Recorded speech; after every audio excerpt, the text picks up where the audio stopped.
and Democracy. And it's being done under the title of Ashura al-Bahrain, under the title of Ashura and Bahrain, between intimidation, security restrictions, and media marginalization. It's being done in the context that is happening now in Bahrain on the restrictions imposed on Shias in Bahrain.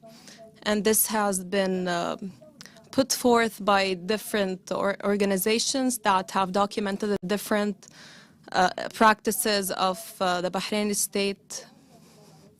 And now we will talk about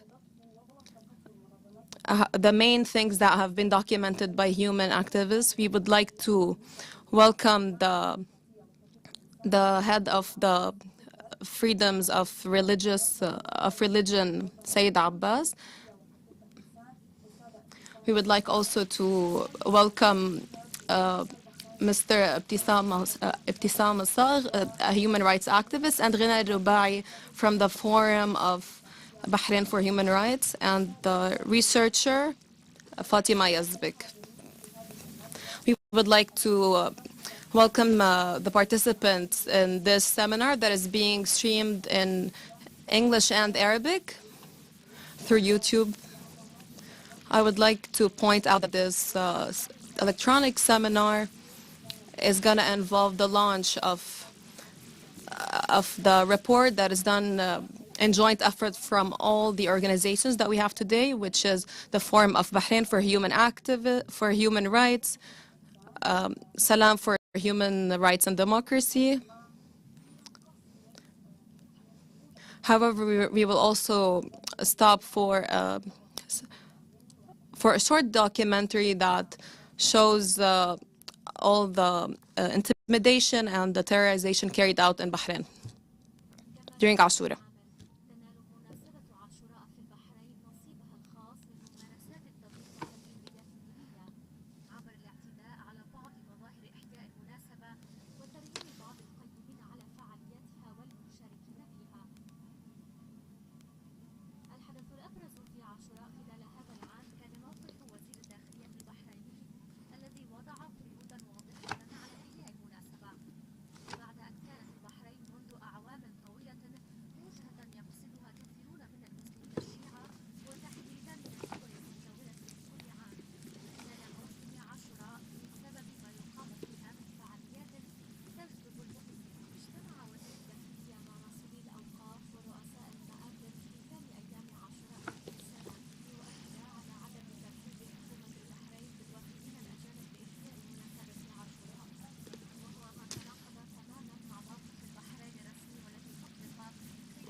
كانت إما صورا لشهدائنا، ونسأل الله بحق الإمام الحسين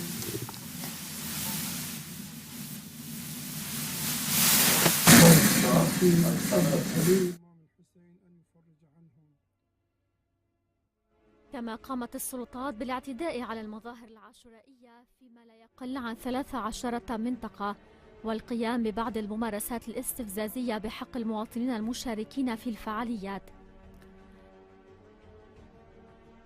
يضاف إلى ذلك التضييق على معتقلي الرأي في السجون عبر مصادرة أدوات إحياء المناسبة منهم وعدم السماح لهم بإقامة المجالس العاشورائية إلا ضمن عدد معتقلين محدود في كل مجلس. صمودي من زينب قوي البقرة يلبي صوت النداء في الثورة.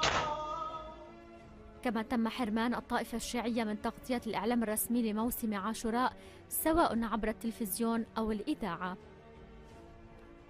وفي الختام نقدم عدة توصيات لحماية حقوق الإنسان وتعزيز التسامح والتعايش السلمي في المجتمع من أجل ضمان احترام الحقوق الدينية لجميع المواطنين والمقيمين. يجب على الحكومة البحرينية الاحترام والحماية لحقوق الإنسان المتعلقة بحرية الأديان والتعبير عن الرأي وحق المشاركة في الفعاليات الدينية، وعليها الالتزام بالمعايير الحقوقية الدولية المعنية. يجب على السلطات البحرينية التوقف عن تقييد حرية السفر والتنقل للوافدين المشاركين في فعاليات موسم عاشوراء بسبب معتقداتهم الدينية أو جنسياتهم. ينبغي للسلطات أن تلتزم مبدأ عدم اعتقال الأفراد تعسفاً بسبب مشاركتهم في فعاليات موسم عاشوراء أو أي نشاط ديني مشروع آخر. يجب على الحكومة البحرينية السماح للمواطنين بممارسة حقهم في التجمع السلمي والمشاركة في الفعاليات الدينية من دون تدخل أمني غير مبرر. يجب حماية المظاهر الدينية المتعلقة بموسم عاشوراء وعدم السماح بأي اعتداء على هذه المظاهر أو تخريب لها. يجب مراجعة التشريعات ذات الصلة لضمان حماية حقوق حرية الدين والمعتقد والتعبير عن الرأي والتجمع السلمي. يجب مراجعة السياسات الإعلامية وضمان حصول جميع الأطياف الدينية على تغطيات إعلامية في وسائل الإعلام الرسمية والمدعومة.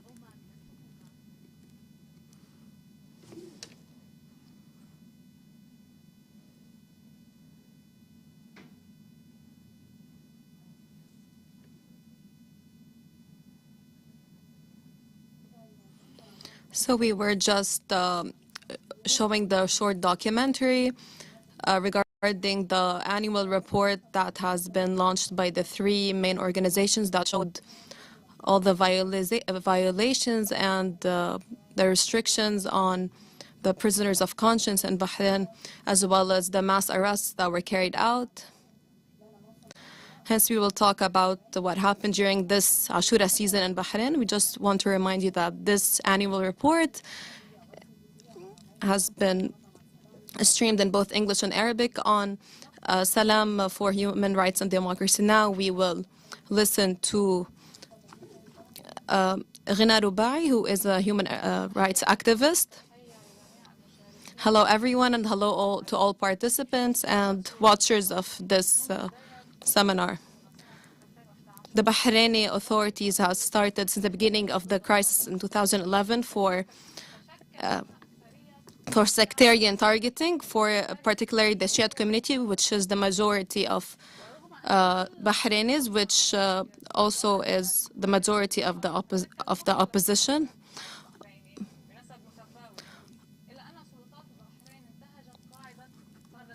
However, the Bahraini state has continued to target the Shia sect on different levels,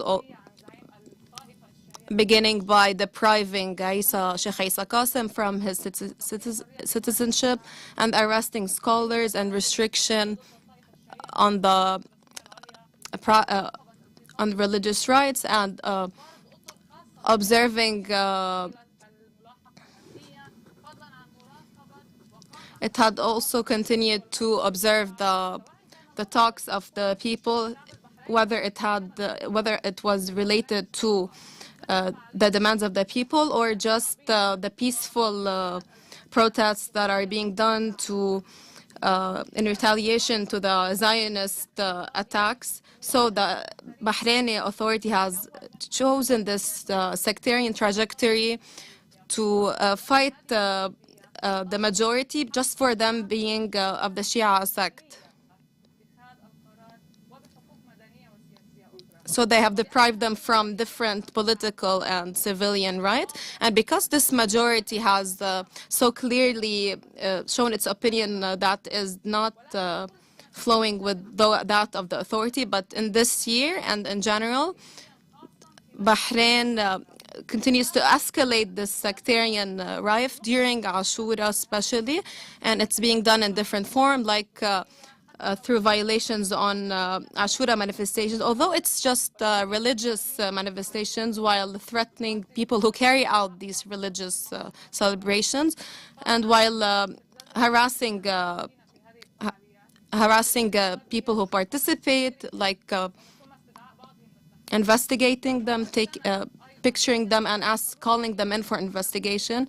And every year, the prisoners of conscience are being so brutally subjected to interrogations, and they're also being targeted so violently for reading du'as, and from time to time the religious decorations are being thrown away.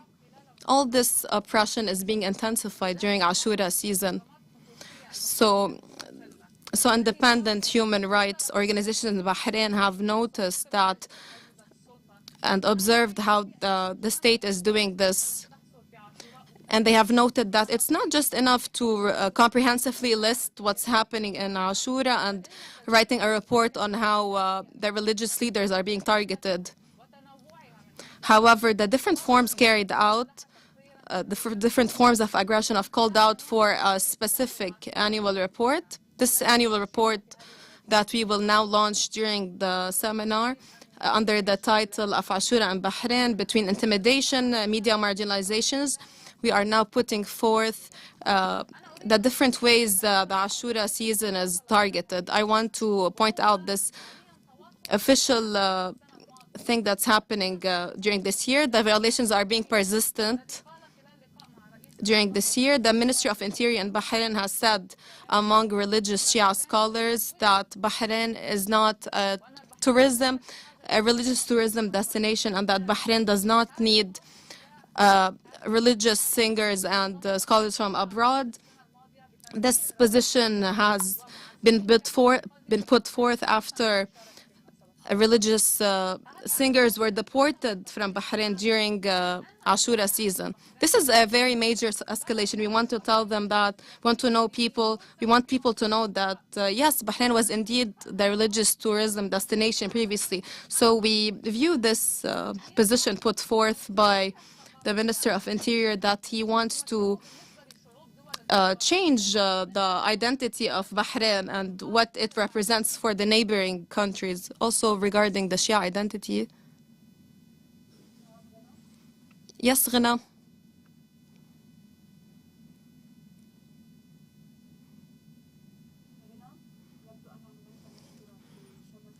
Ghana, looks like we're having an internet connection problem.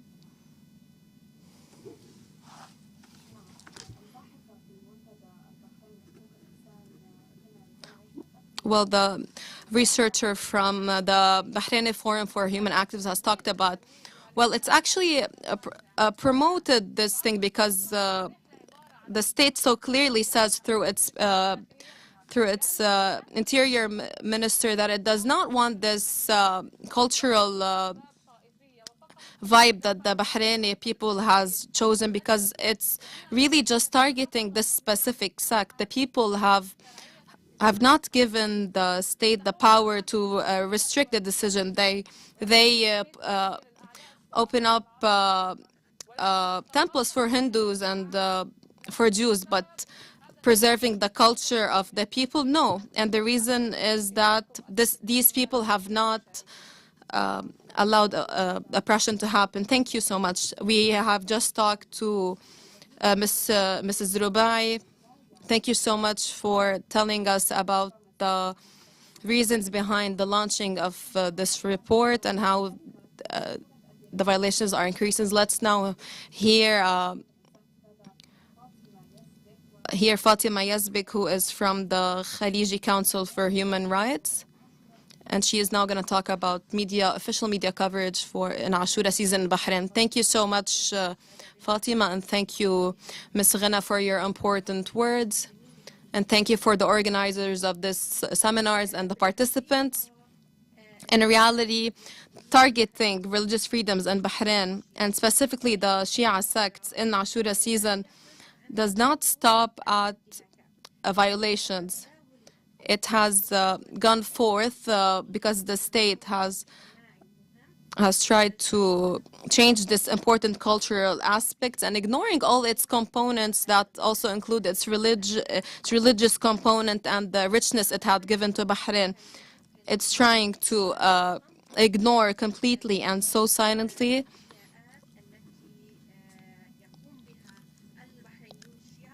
all the religious processions that Bahraini Shiites are doing and the Bahraini civilians are doing, specifically during Ashura season. Through observing the coverage of the official Bahraini media, we noticed that the media covered or the news that were put forth by the official Bahraini TV channel concerning the commemoration of Ashura and the rites that happen with it do not actually exceed 20 minutes of coverage, even less than that. And it's noticeable that these news and documented reports have tried to show mainly the efforts of the state in relation to their treatment of Shia civilians and how it has proceeded to put forth security during these religious celebrations. However, this is far from reality because the report could actually show some of the violations that happened during this time period. So the official state TV channels, in addition to it not covering the realistic image, it's actually fabricating this vibe and trying to put astray the public opinion and the international opinion by showing that the state of Bahrain is actually cooperating with all civilians, specifically the Shia ones, and that it fosters tolerance and religious coexistence and that it respects all sects and divisions. What's really notable this year is that the Bahraini government has shown that it's opening up a TV channel for the Filipino immigrants. What's notable that during Ashura season, the official Bahraini TV is shedding light on anything that's happening around the world while ignoring what's happening in Ashura. It is trying to allow other residents from different countries like the Filipinos and Indians, they're trying to help them cooperate with their people. This is something that's actually good, but at the same time, they're trying to ignore and to silence one of the main components, cultural components in Bahrain. And through our observations, we have also noticed that during the visitation of the Pope Francis in Bahrain, we noticed that the state TV channels have documented the details of everything, who was the speaker, everything related to the details. You could say hundreds of news pieces revolving around the visit of Pope Francis to Bahrain. But on the other hand, as I mentioned, during Ashura season, which is a very important culture and religious season for Shias, undoubtedly, and how it can increase value in society. The Bahrain authorities are ignoring this sadness and this vibe that is prevalent in Bahrain, in addition to the declarations of the Minister of Interior. This is the second year actually, the Bahraini Minister of Interior has been surprising us through his restrictions, intensive restrictions on Shia civilians. He has mentioned that Bahrain is not a religious destination and it does not need religious singers from abroad. We just want to tell you that Bahrain was, and this is actually a source of pride for all Bahrainis and all Muslims, that Bahrain is rich in this history, and that it has enriched the Islamic history in the way it commemorates Ashura season. So he did not just stop by restricting Bahraini civilians in Bahrain, but he has also extended it to Shias from other countries, whether scholars, religious singers, or those who want to commemorate Ashura in Bahrain. He had stopped them from going to Bahrain. I want to always go back to the visit of Pope Francis, because his visit is actually religious, and it's similar to what's going on, because we're actually talking about a religious event like Ashura. It's notable that during the visit, it has allowed people from abroad and the Gulf from entering the country. But as we mentioned before, it has prevented Shias from entering Bahrain to commemorate Ashura as one should.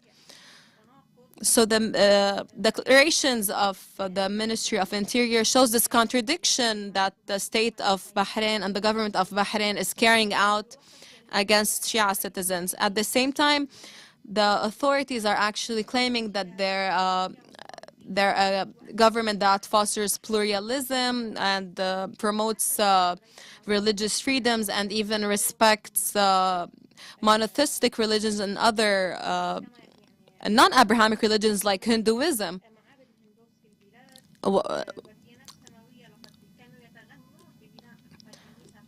They were so proud of building the biggest church in the world and synagogue for Jews while trying to strengthen bonds further with the Zionist regime. So it has promoted everything related to other residents, but while treating Shia citizens as second-class citizens just because it differs with them on the political aspect. This is in addition to calling on religious scholars and the religious singers. Maybe this has decreased a little bit in frequency, but one of the main things that the Bahraini authorities did in Bahrain is that they would remove the banners and the black banners during the first hours of dawn, so that nobody would document that with pictures, because most people would be asleep. So this cannot be documented. These violations are not documented in a way. Summons and have not stopped, whether on true basis or not. They're also restricting scholars and religious singers just for the fact that they are narrating historical facts that may involve a difference in narrations between Shias and Sunnis. So the state is trying to go after these religious scholars and singers to prevent them from talking about matters that they do not like, or just for the sake of targeting them as one of the components that they are putting forward in their framework of targeting in relation to the cultural and oppressive way. So thank you for listening to me, and I would like other participants to say what they want. Thank you for your very important insights on the official media marginalization on Ashura season. Thank you, Mrs. Fatima. And now we are going to talk about the reality of prisons in Bahrain, especially in Ashura. Now we're going to talk about the head of religious freedoms.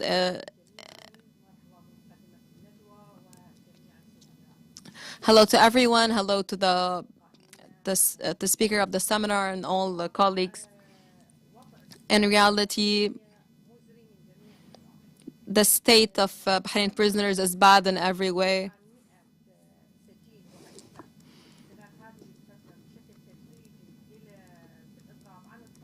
800 prisoners have stopped, have gone on an eating strike because they want to get their rights. These rights, they should actually get them normally. They should not starve themselves. They're actually supposed to get those rights. And what's happening to prisoners, especially in relation to rights, they're being deprived of all of their rights, and they have demanded their rights, these mere rights, many times, but however, they're not being given to them. In religious events, the prisoners are being specially deprived of medicine and books and anything that would actually help them commemorate religious events, that during the season or before that. We've actually heard a lot of instances where they're being put in individual prisons. This has happened to Hussein al-Amiri, the latest case we've heard about.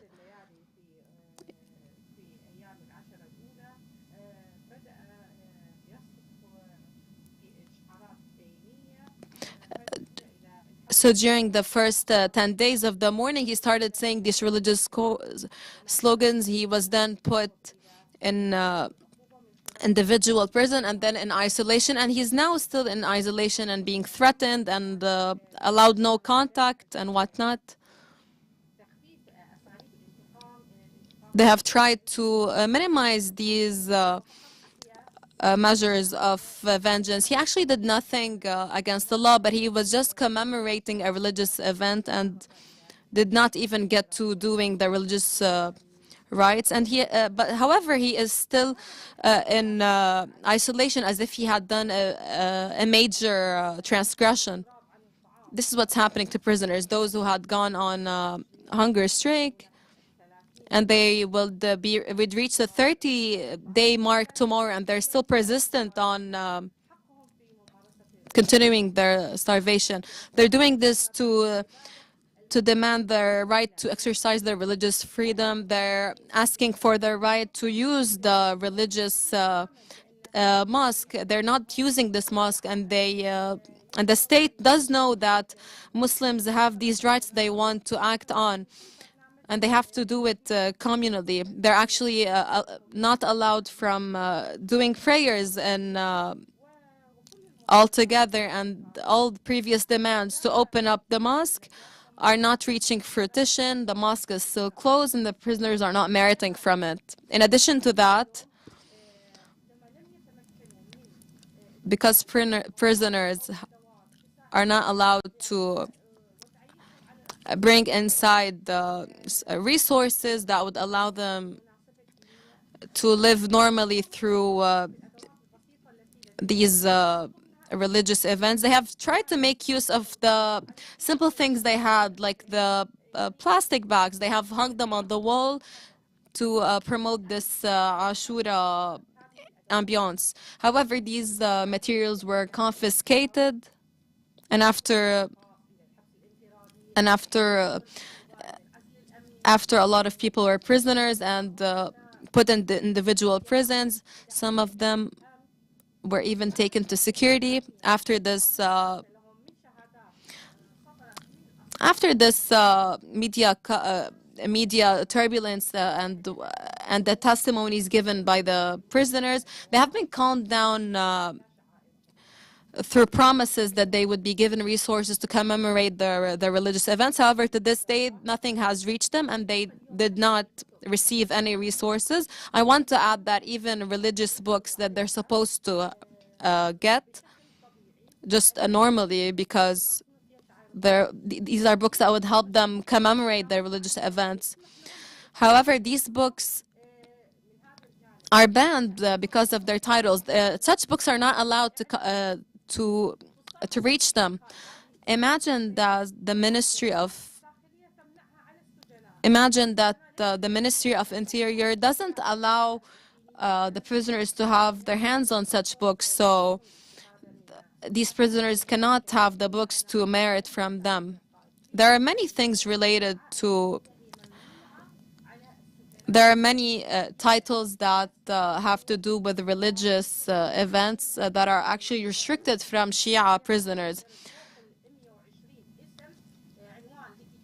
So over 120 books with specific titles are banned from Shia prisoners. However, these same books are found in the markets and bookstores, and any civilian can actually buy them from any bookstore because they're authorized by the Ministry of Media. However, the Ministry of Interior is not allowing these books to go inside prisoners. These days, the prisoners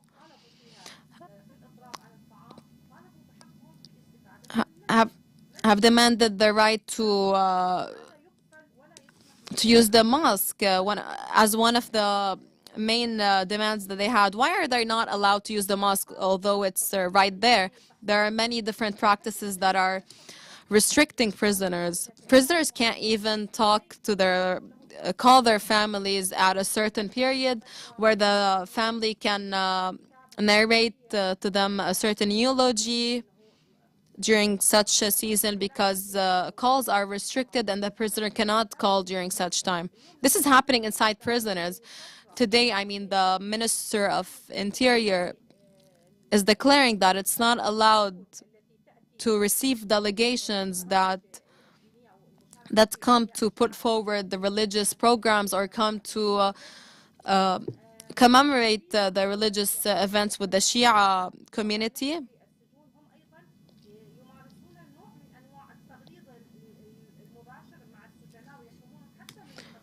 They are preventing the prisoners from exercising their rights, although at the prison door there's a declaration of the prison rights, but in reality they cannot even demand their rights, because when they do so they are investigated and the police report is started against them, and in the report they're being accused of not abiding by the prison laws and even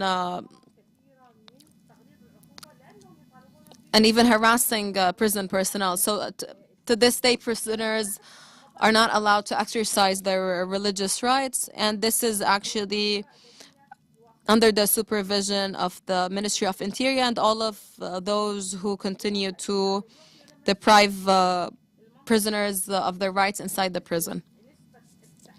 And outside, the frequency of investigations and arrests are skyrocketing for the staff that work in the madifs and that work in the morning processions. Even if they put up something as simple as a black banner that showing that this is a place where religious rights are being carried out, hence a civilian has to endure and to try to have this religious right, while media is actually promoting the religious tolerance they're fostering, but the civilians are actually feeling this contradiction. I mean, how can Bahrain open up its doors for all kinds of tourism, like the Formula One events? This has also been done during COVID times, where the country was open up for certain events, but religious events are being restricted in the country, specifically those related to the Shia community in Bahrain. And they're actually civilians of this country, and Bahrain historically has been a destination for Ashura commemoration and has received in the past civilians from Gulf countries. Tourists are actually found and present in Bahrain. They are definitely found in morning processions. They are participating,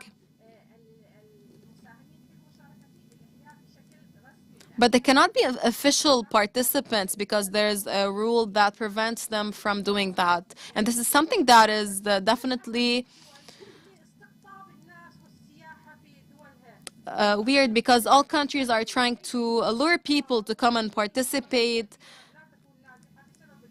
In Bahrain, nothing is actually succeeding because of the weather and everything, but there are religious events that could actually lure people and become successful. When we go to Manama, we see different diasporas, even the foreign diasporas that are coming to watch this Ashura commemoration in Bahrain because it's attracting people. But in Bahrain, it's actually the opposite. Even the checkpoints that are set in Ashura season are actually very intensive. It's not put there in order to organize the morning procession. It's done to decrease the number of civilians that are participating because they would hesitate from entering the religious ceremonies because they're entering it difficultly and might actually be investigated for doing so. We're always trying, as per our recommendations, to have a safe space for religious freedoms because whenever they are restricted, this is gonna do much provoking and allow for this instability. But the thing is, I mean, you're preventing people, the people from practicing their religious rights. Thank you for telling us about the targeting against prisoners in Ashura season. Thank you so much. And finally, we're going to talk about the major events that were included in the report. We also want to remind you that this report is actually issued in both English and Arabic on Salam's website. So now we're going to talk about the recommendations in the report with the head of the religious department, Sayyid Abbas Shubbar. Please go ahead. Assalamu alaikum, everyone. First of all, I would like to thank all who have participated in this report, whether through observation, production, and even editing. This report is actually one of the main, very important reports, especially in Bahrain, because it sheds light on a problem that is being resurfacing annually in Bahrain, and it's a real message to people.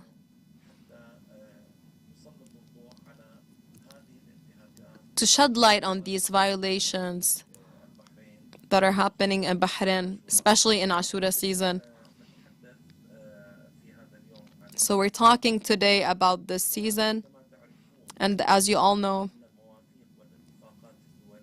that international conventions and agreements include the right to beliefs and religious beliefs, and based on that and based on what has been mentioned in this report regarding the restrictions on religious freedoms, especially in religious events in Bahrain, we can say that Bahrain is going against what has been laid out in the international laws, and these are actually real violations to human rights.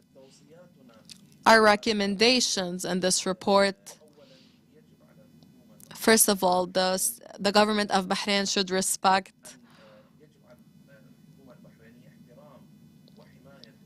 and protect human rights in relation to the freedom to religious and the freedom of speech and the right to participate in the religious events while maintaining the international standards. Also, the Bahraini authority should stop from restricting the right to travel and to those who come to commemorate Ashura because of their religious beliefs or their citizenships. And also the authority should not arrest people on no basis just for participating in the activities of Ashura season or for any authorized religious event. Also, the government of Bahrain should allow the civilians to practice their right in peaceful assembly and participating in religious events without any security interference that has no reason. And it should also protect the people while doing their religious events, and while not restricting any religious manifestations. It should also review legislations that are related to this topic to guarantee the right to religion, freedom of speech, and assembly. Also, media measures should be reviewed to guarantee that all the religious events should have enough media coverage in the official channels and government-backed channels. These recommendations, we're putting them forward to everyone, especially the government of Bahrain, so that it will review these decisions and policies against the Shiite sect in Bahrain. And finally, I want to thank those who have participated in the making of this report, and I would also want to say my thanks and for those who have done effort to showcase the oppression that's happening to those to people who are oppressed. We have just witnessed the main recommendations put forward by the combined report by Sayyid Abbas Shubbar, the head of religious freedoms and Salam organization. And after we have gone over the recommendations given by this report, now you would allow room for any comments or any questions for speakers if anybody wants to do so.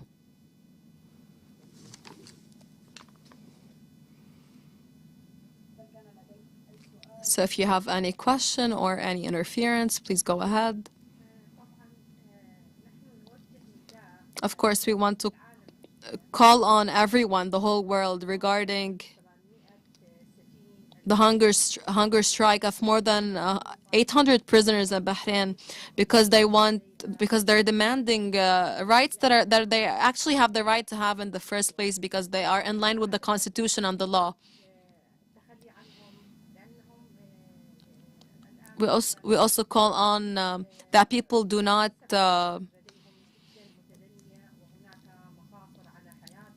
forget about them, because their sugar levels are now very low, and this is threatening their lives. They're just calling for rights that they are supposed to have, and on the top of that is the right to religious freedom. Yes, Mrs. Ibtisam, we hope that what you said reaches everyone. Anything else? Well, yes, I want to add to what Sister Fatima Yazbek has mentioned, where she showed this comparison between how the authorities are treating the Shia sect in Bahrain in religious events, and on the other hand, how the treatment was when the Pope visited Bahrain. I also want to add that other religious activities, the sons of the king were actually watching, and these were actually religious events.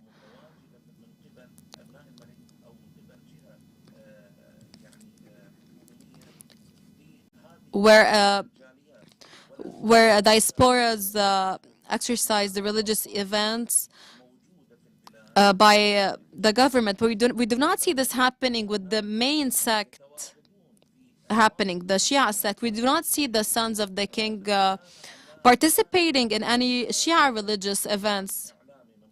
We do not see any interest by the government with regards to the media, although these are huge religious events happening in the country.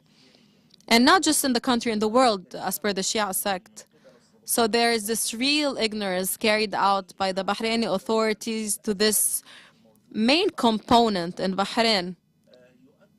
And this really confirms the severity of the problem between the authorities in Bahrain and this really huge component.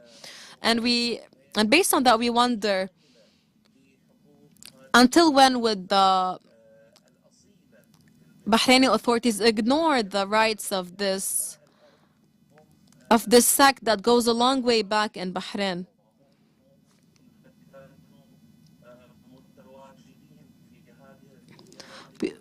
We all know that the people of this sect have been present on the land of Bahrain for a long, long time now. But however, they're being ignored, just like the sister mentioned. So I want to put forward these questions to the public just for us to know that what's happening in Bahrain is a real kind of persecution to this major component in Bahrain. Thank you, Sayyid Abbas Shubar. Thank you for your interference. Any other interference?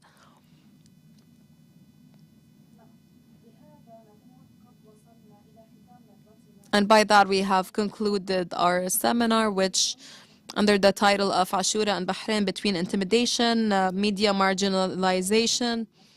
And I would like to thank the head of religious freedoms in the Salam Organization for Freedom and Human Rights, Abbas Shubar, the sister Ibtisam al-Sabiq, and the human activist and researcher Fatima Rubai, and Fatima Yazbek, who is also from Al Khaliji Center for Human Rights. We'd like to thank everyone that has been following us on social media. We just want to remind everyone that the report that has been issued on Salam has been issued both in English and Arabic. Thank you so much, and hope Bahrain is safe and sound.